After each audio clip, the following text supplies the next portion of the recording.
Let's talk about adding those white highlights to the car, those poppy kind of areas that you see in some of my artwork where it's white paint basically. Let's talk about the actual paint. So get a little tray and put a little bit of water in there. I mean like a tiny portion. All right, real little bit. Then get your gouache. This is special paint called gouache.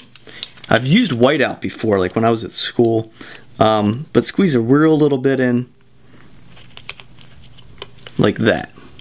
Barely any. I mean, you don't need much at all because you're going to water it down 50% anyway.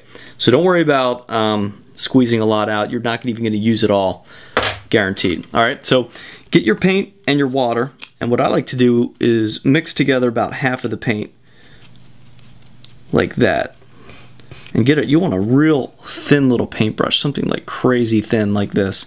They're not that much money, but you want a really thin one. I've even used a toothpick before, which is how little you're going to need it. All right, so play with the consistency. You don't want it watery, but you don't want it thick. All right, so if you can determine what the in between those two words are, that's what we're looking for. All right, so we're going to set that aside. We've got some on our, whoops, little spillage here. Got some on our brush. Now, this is the real tricky part. Don't overdo it. You're going to want to start, these are the points of light that are reflecting where the sun is directly hitting the car. So if you have chrome rims, it's going to be all over your chrome rims, but here are the most important places. Let's just worry about this. Right here at the horizon line,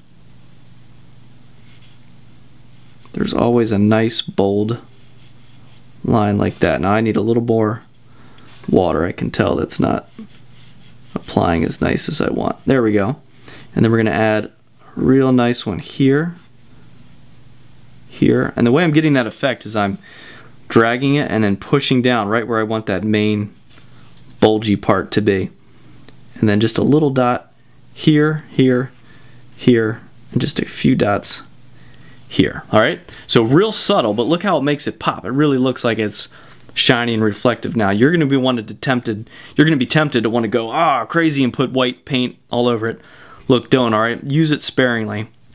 There's a chance you may see some over here at the door, just a tiny little dot. There's a few different application methods. All right, so the first, here, we'll just show you real quick over here.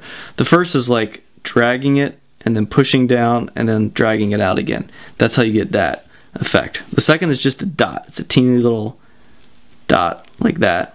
And then the third is just a real thin line like that. Those are the three types of ways that you're going to apply the paint. Don't do anything else with it. You're going to be tempted to like go in there and want to draw the rims and stuff. Use the paint really sparingly, because if you use it too much, it's just going to look like a bird pooped on your car. You don't want that. All right, so we're not going to talk about rims in this particular tutorial, but rims are really tricky, and it depends on what type of materials you're trying to replicate. So we're going to add a little bit of shine right here at the edge of the wheel well. And if we were doing rims, we'd be doing the same thing essentially.